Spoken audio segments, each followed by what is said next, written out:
snap ring was left over here on purpose. Okay, I like to bend these a little closer. This one's been overextended a little bit. Just like I did on the other key, we want to tighten this up a little bit. Now they hit each other, so you gotta bend it past. Smash your finger always helps.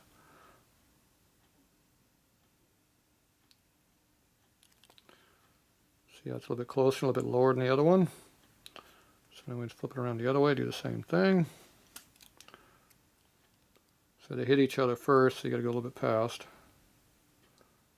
These will break if you go too much, so there you go, a little bit further down.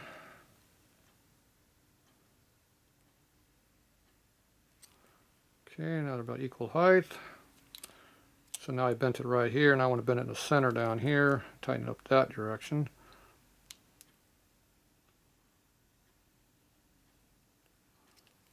So it actually makes them kind of overlap slightly.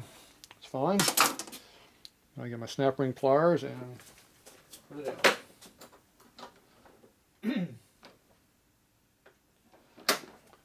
Which ones are I using this week? Let's see here.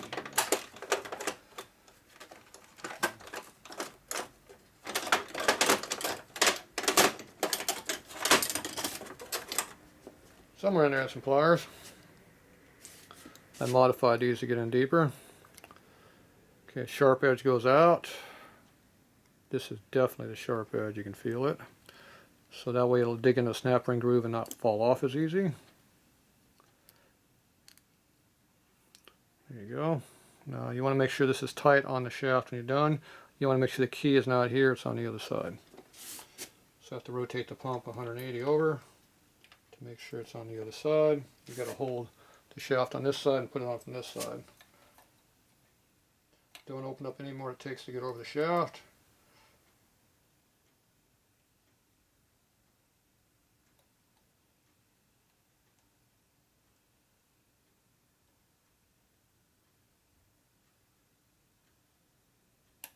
There it goes. Push it on. I heard a little pop. I don't know if you did. Okay, let go of that now. Now I'm going to actually look at it because I can't see in the dark.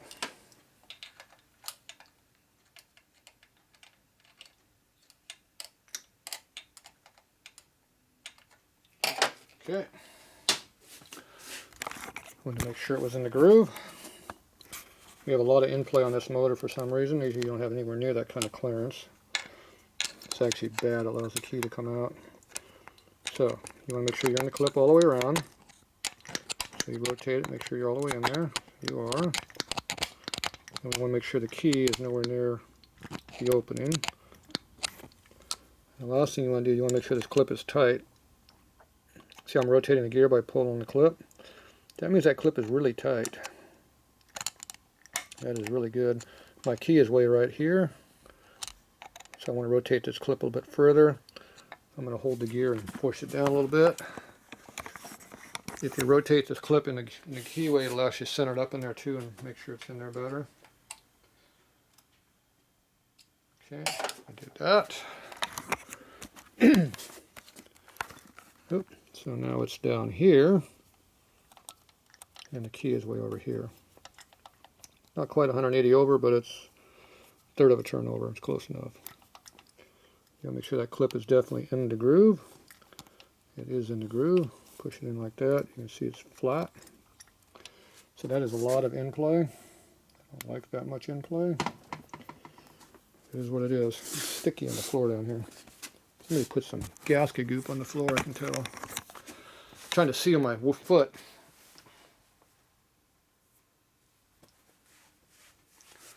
Foot cleaning. Okay.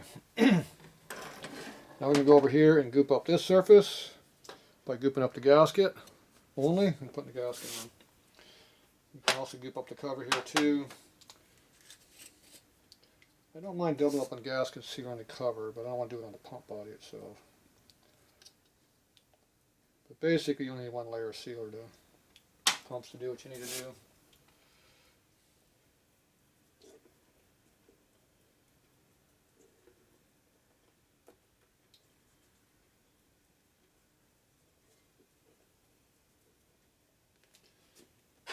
a little extra seal right around the fitting there. That's all I care about.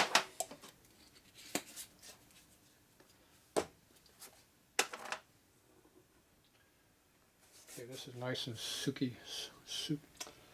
nice and wet. Soupy is what I'm trying to say. Okay, put the gasket on the stud there. Now you could have put the gasket on here, it might have been a little bit better, but this gasket fits pretty good, so it's not an issue. Tighten it up like that. Put your nuts on. If we're lucky, when we're all done, it should work. If we're not lucky, it'll be draggy.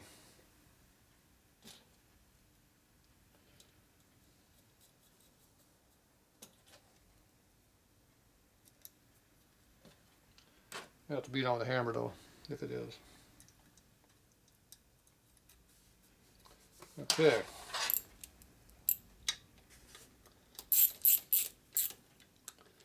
Torque the center ones first. Do the X pattern. Put the top ones up here a little bit tighter. Give them the gorilla torque.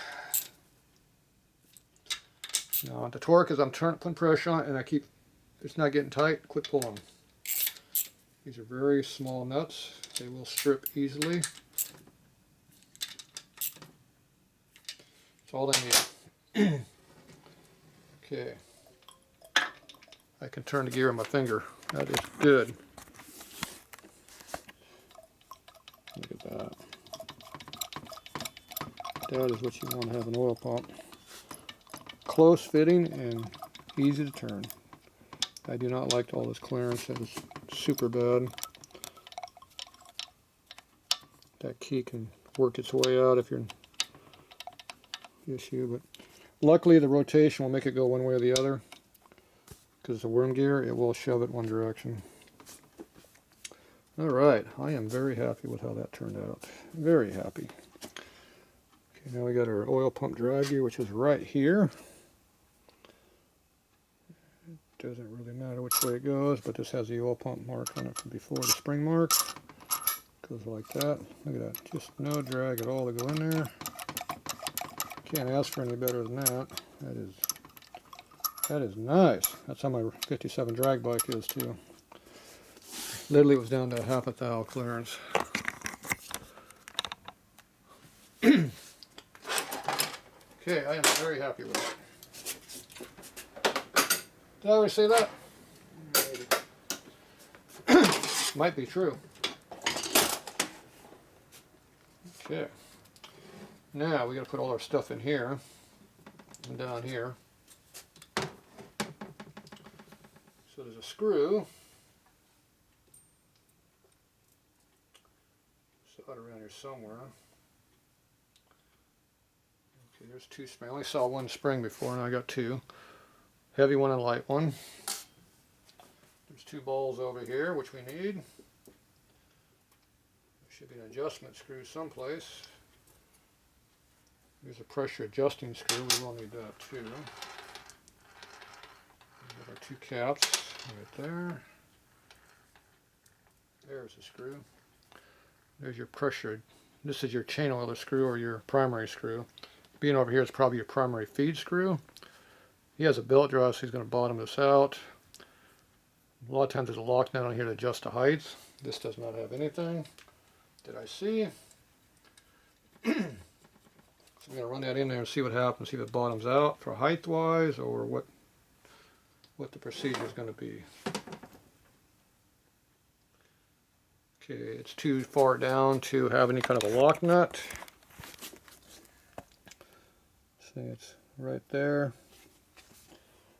There's a screwdriver.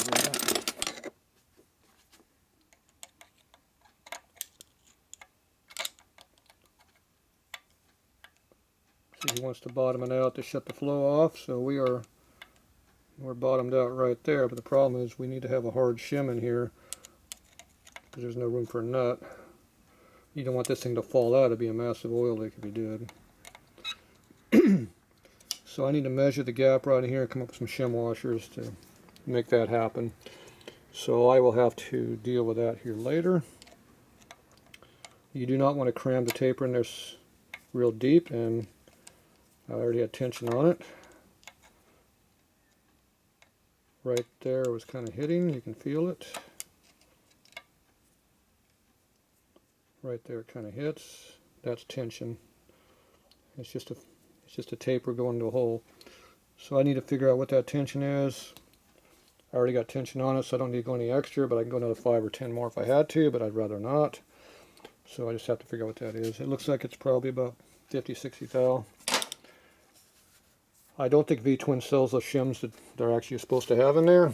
They're little thin shims, but we'll have to figure out something to do on that one. So, or I might go to a different aftermarket screw that has a lot longer and then has a nut on it. You just adjust where you need to lock it. I'll probably go try to find one of those. But the correct way is a hard shim. Maybe I'll luck out. I'll see. I prefer having the fixed one. It looks a lot better than having a big bolt sticking way out or screw sticking way out. Looks stupid. Okay, so we got that part done. Need some oil right here.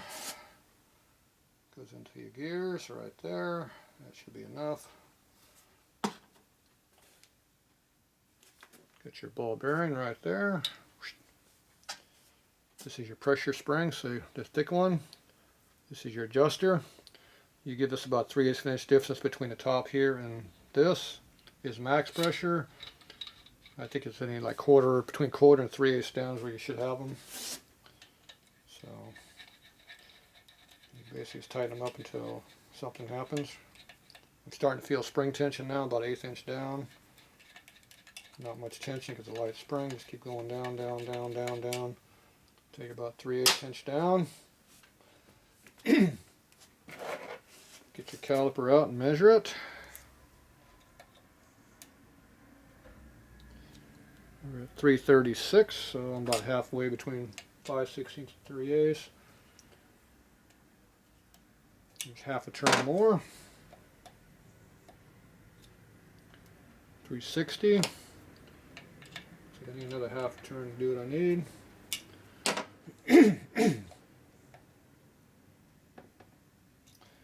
377, 378, that's 3/8 of an inch.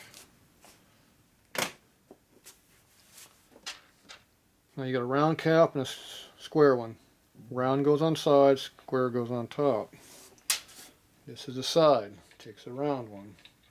It's aerodynamic, looks better. This one's bulky and hidden, square one. This one hasn't been dicked with. This one here, they've been in there dicking with it a bunch. So had some issues, I guess. Okay, so now that goes down. We got to pound it in to make it tight.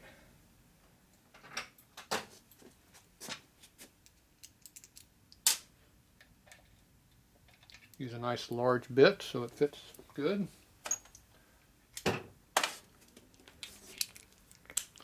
Use my impact knocker to actually knock it in.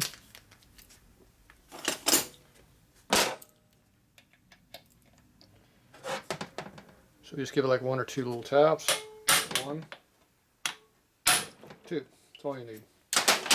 Don't need a lot of pressure on that. Okay.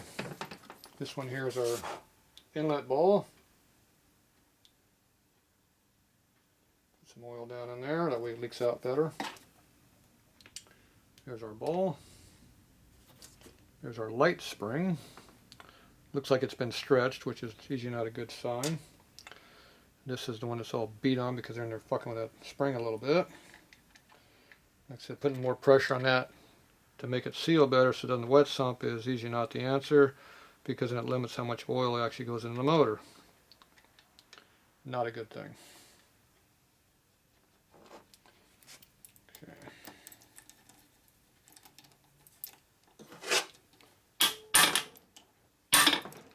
Boom, boom. Okay. Check our torque, see if things gave a little bit. Pretty damn tight.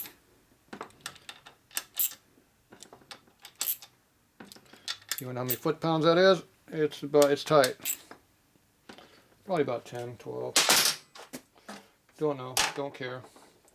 I go by feel. It turns really free. Oh, there's no gear. Oh, there's a gear on there. Actually, there's a gear. The gears are sliding back and forth. Now we're actually doing the oil pump turning now. I want to see if it's turning free between my fingers. See how nice and free it is? The gears going in and out. I don't know if you can see that or not. That's how free it is to turn. See, just look at it, nice and free. No drag at all. That's perfect. Can't ask for better than that. Very good, very good. I'm happy with that. All right, there you go. Oil pump is installed. I'm going to put a little bit of tape over here so hopefully the oil will stay in there. So I'll be back.